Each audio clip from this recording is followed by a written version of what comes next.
guy, the spirit. Yes, I can see him. He's threatening us. Everybody, come see Igagai. Quickly, he is on the beach. I roused from my deep sleep, not sure if I was dreaming or hearing this conversation. It was 6:30 on a Saturday morning in August, the dry season of 1980. The sun was shining, but not yet too hot. A breeze was blowing up from the Missouri River in front of my modest hut in a clearing on the bank. I opened my eyes and saw the palm thatch above me, its original yellow grain from years of dust and soot. My dwelling was flanked by two smaller Pirah huts of similar construction, where lived Ahwabisi, Kohoibeehai, and their families.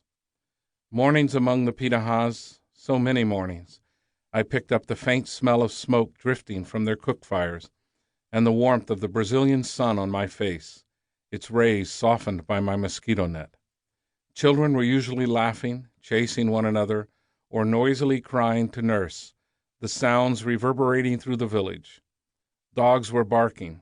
Often when I first opened my eyes groggily coming out of a dream, a Pirah child, or sometimes even an adult, would be staring at me from between the paishuba palm slats that served as a siding for my large hut. This morning was different.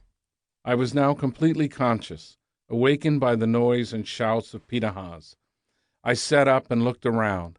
A crowd was gathering about 20 feet from my bed on the high bank of the Missouri, and all were energetically gesticulating and yelling. Everyone was focused on the beach just across the river from my house.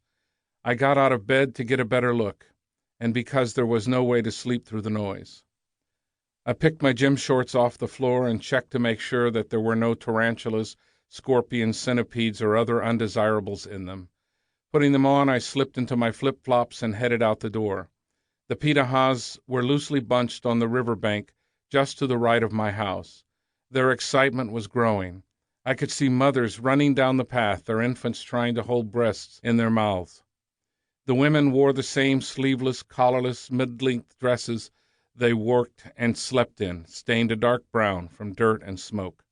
The men wore gym shorts or loincloths. None of the men were carrying their bows and arrows. That was a relief. Prepubescent children were naked, their skin leathery from exposure to the elements. The babies' bottoms were calloused from scooting across the ground, a mode of locomotion that for some reason they prefer to crawling. Everyone was streaked from ashes and dust accumulated by sleeping and sitting on the ground near the fire. It was still around 72 degrees, though humid, far below the 100-degree-plus heat of midday. I was rubbing the sleep from my eyes. I turned to Kohoi, my principal language teacher, and asked, "What's up?" He was standing to my right, his strong, brown, lean body tensed from what he was looking at. "Don't you see him over there?" he asked impatiently. "Igagai, one of the beings that lives above the clouds, is standing on the beach yelling at us, telling us he will kill us if we go to the jungle." "Where?" I asked. "I don't see him." "Right there," Kohoi snapped, looking intently toward the middle of the apparently empty beach. "In the jungle behind the beach?" "No, there on the beach. Look," he replied with exasperation. In the jungle with the Pirahs, I regularly failed to see wildlife they saw.